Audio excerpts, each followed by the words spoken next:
Good morning everyone. My name is JUNRIEL F. MUARES, isang mag-aaral ng Negros Oriental State University at kasalukuyan nagpapakadalubhasa sa asignaturang Pilipino. Okay, so this morning we will talk about the videos related to ED 305. Okay, so let's talk about what are those topics are involved in ED 305 which we can use as a future educator, that we can use it and apply it and to help those students to improve their learning skills and their learning development. Okay, so first is let's talk about assessment. So what is assessment? So based on the discussion about the videos that posted by Sir Craig, assessment, it is used to keep track or to determine the learning of the student inside the classroom. Okay, so in short, assessment, it is used to know about the performance of the student during the discussion. Assessment can be done in three ways. Okay, first, it could be before, during, and after. Okay, so first is we have the pre-assessment. This be conducted before the assessment. So pre-assessment, it is given before the discussion. So if you have noticed, we have before the teachers give and discuss the topic, is we have what we call a post-test or pre-test, which is those questions are related to the topic that being discussed. So that is an example of pre-assessment. Then second is we have formative assessment. This formative assessment it is given during the discussion. So just like for example, if you have an answer, like your teachers give a questions, then student give his or her answers, then the teachers will give feedback to his or her questions. So that is an example of a formative assessment. It is given during the discussion. On the other hand, the formative assessment, it is used after the discussion. So the summative assessment, it is given after the discussion or at the end of the course unit. So if what you have noticed is during our high school days is we have this kind of, although in every level we have summative assessment which is given at the end of the discussion. Just like for example, we have a long quiz, so it is given at the end of the discussion. So that is an example of summative assessment. So why it is very important that we have an assessment? So just just like what I have said, assessment is used to determine or to keep track about the improvement of the student during the discussion or about his learning development. So through the assessment, we can conclude or we can give feedback to the performance of the student. Okay, so I hope that you have understand about the topic that I have discussed. Then I have also see about the videos that posted. We discussed also about the Bloom's taxonomy. So there are two types of taxonomy. So we have the revised and the original.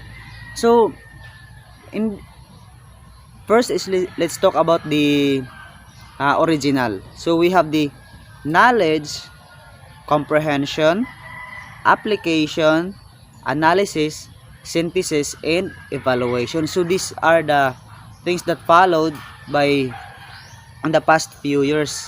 This is the type of taxonomy that they have used. So if what we have noticed, our teachers during our high school or elementaries, they are good in evaluating or criticizing.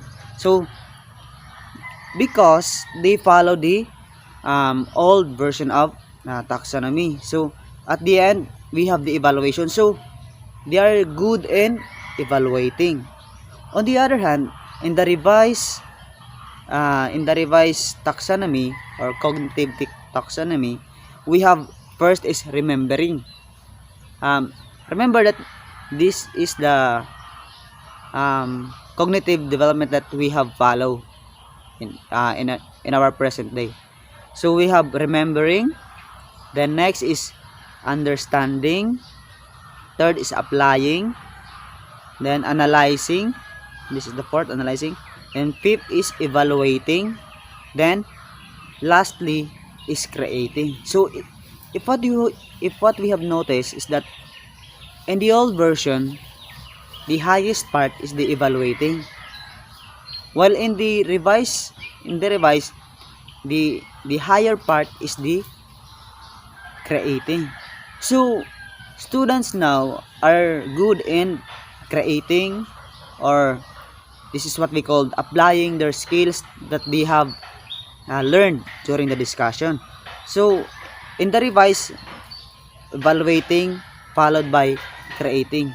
So students now are good in not just in evaluating, but they are good in hands-on activities. Okay, hands-on activities. So students are not just learn to evaluate something, just like they will evaluate those products if they are good, have good quality.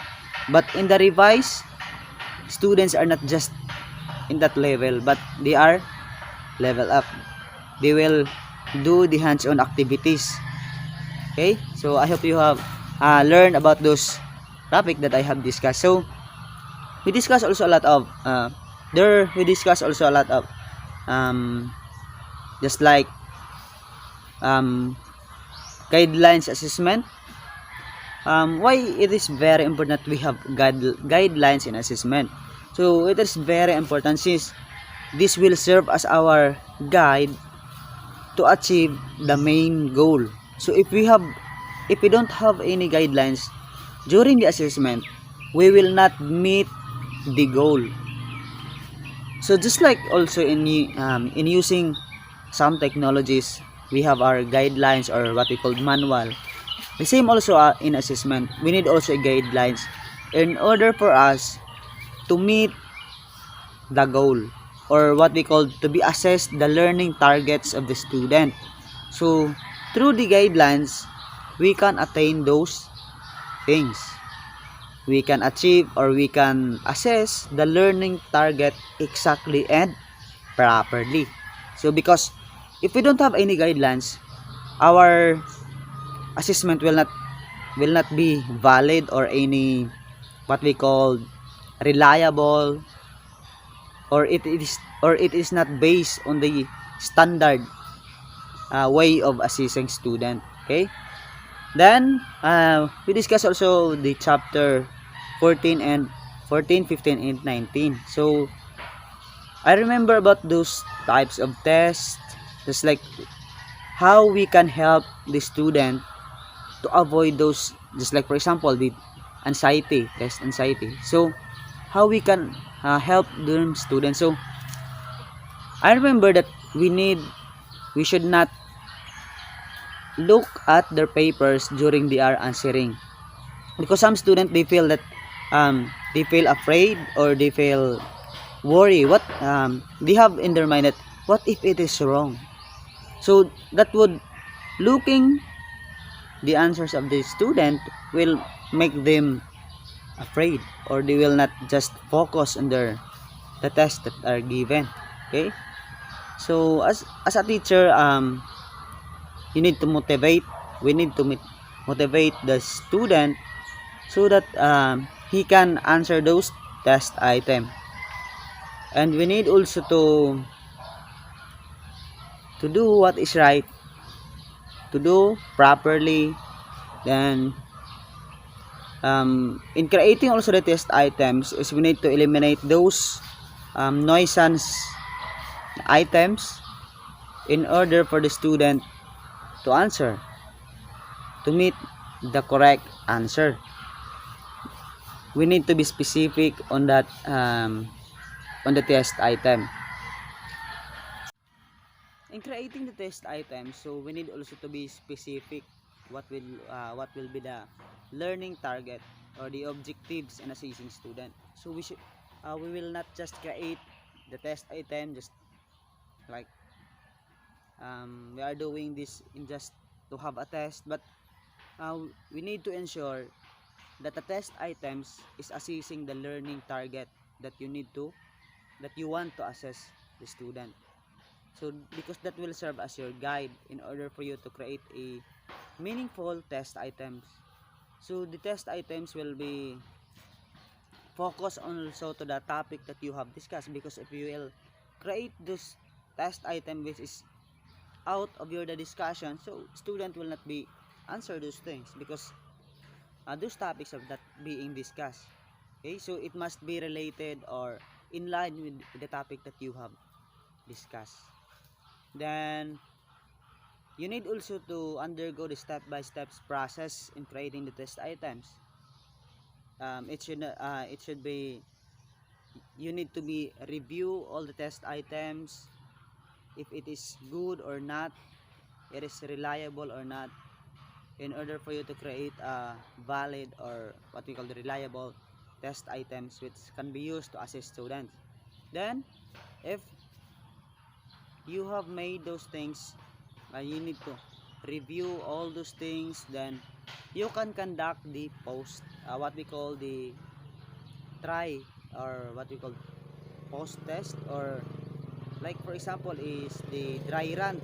This is what we call dry run test, which can be used to assess if your test item is really good or not.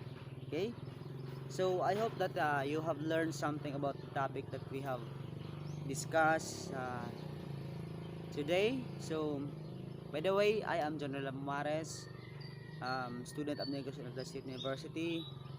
I'm taking a Bachelor of Secondary Education major in Filipino, and that's all. Thank you.